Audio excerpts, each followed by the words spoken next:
Imagine this. You're sitting with a group of friends. Someone takes out their phone and starts recording. Everyone laughs. The conversation ends. And a few minutes later, they press play. Suddenly, you hear your own voice. Within seconds, a strange feeling hits you. Wait, do I really sound like that? It sounds higher than you expected. Thinner. Almost. Like a completely different person. Your first instinct is to blame the phone. The microphone must be terrible. Maybe the recording quality is bad. There's no way that's actually my voice. But then everyone around you says something surprising. No, that's exactly how you sound. And that's when the real mystery begins. Because if everyone else hears that voice, then who have you been listening to your entire life? Think about it. This happens to almost everyone. Celebrities experience it. Teachers experience it. Singers experience it. Even professional podcasters, people who spend thousands of hours listening to themselves, have admitted that the first time they heard their recorded voice, they hated it. So this isn't just your imagination. It's something almost every human being experiences. But why? After all, you hear your own voice every single day. You've been listening to it since the day you learned to speak. Shouldn't your own voice be the most familiar sound in the world? Surprisingly, it isn't. And that's because the voice you've been hearing your entire life isn't exactly the same voice everyone else hears. Let's do a simple experiment. Right now, say your own name out loud. Go ahead. Now imagine recording it on your phone. When you play it back, it almost certainly sounds different. Not just slightly different. Sometimes, completely different. The strange part is, neither version is fake. One exists only inside your own head. The other exists outside of it. And your brain has been quietly switching between these two versions every single day, without you ever realizing it. Here's something even stranger. Scientists have found that people are surprisingly bad at recognizing their own recorded voice. Imagine hearing 10 different voices. One of them is yours. Many people hesitate before choosing. Some even choose the wrong one. How is that possible? How can you fail to recognize the one voice you've supposedly heard your entire life? Because your brain isn't comparing the recording to the voice everyone else hears. It's comparing it to a version that only you have ever experienced. A version that no microphone has ever recorded. A version that no one else has ever heard. For centuries, people had no idea this difference even existed.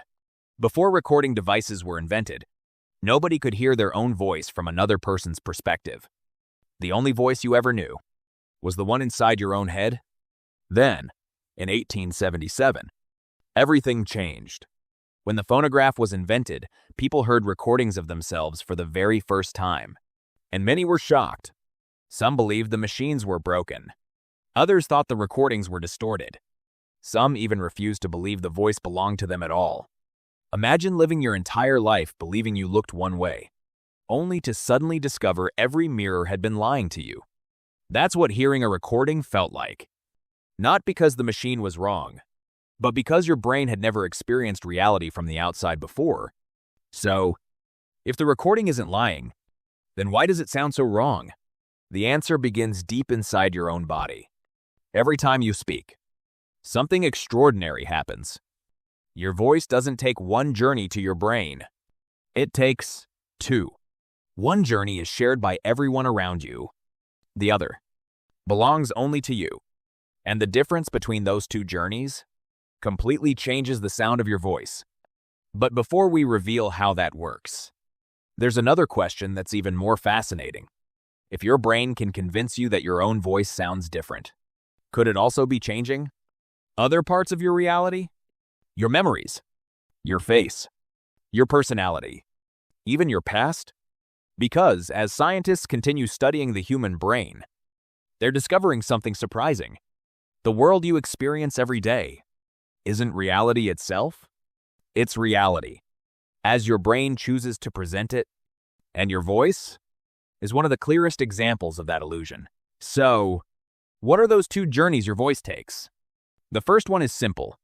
Every time you speak, sound waves leave your mouth and travel through the air. Those waves enter your ears, vibrate your eardrums, and are converted into electrical signals that your brain interprets as sound. This is the exact version of your voice that every other person hears. Friends, family, strangers, everyone. But while those sound waves are traveling through the air, something else is happening at the exact same moment. Your vocal cords begin to vibrate.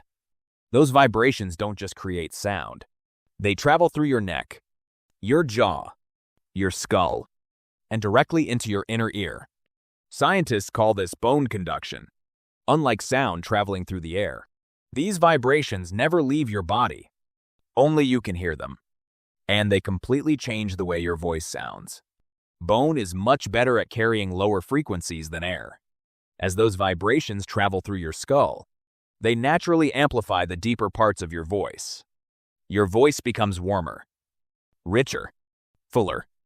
In other words, the version you've been hearing your entire life is deeper than the version everyone else hears. It's not fake. It's simply incomplete. Now think about what happens when someone records you. The microphone can't hear the vibrations inside your skull. It only captures the sound traveling through the air. So, when you press play, the familiar bass disappears. The warmth is gone. What's left is the version everyone else has always known. That's why your first reaction is often, "That doesn't sound like me." But here's the truth. To everyone else, it sounds exactly like you.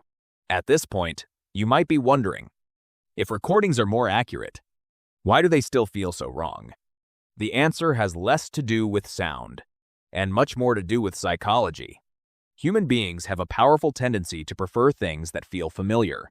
Psychologists call this the mere exposure effect. The more often we experience something, the more comfortable we become with it. It's why a song you disliked at first can become your favorite after hearing it several times. It's why certain smells instantly remind you of home. And it's why the voice inside your head feels normal. You've heard that version of your voice every single day, for your entire life. Your recorded voice? You've heard it only a handful of times. To your brain, it's unfamiliar, and unfamiliar often feels wrong. Not because it's bad, simply because it's different. This is exactly why actors, news anchors, podcasters, and YouTubers eventually stop hating their voices. At first, they cringe every time they hear themselves. Many think they have terrible voices. Some even consider giving up. But after listening to hundreds of recordings, something fascinating happens. Their brains adapt. The unfamiliar becomes familiar. Eventually, the strange feeling disappears. Their voice didn't change. Their brain did. But here's something even more fascinating. Your voice isn't the only thing your brain changes. Every single second, your brain edits reality. It filters millions of sounds you never notice. It fills in gaps in your vision. It rewrites memories. It predicts conversations before people finish speaking. The reality you experience isn't a perfect recording of the outside world. It's a carefully constructed version, built by your brain.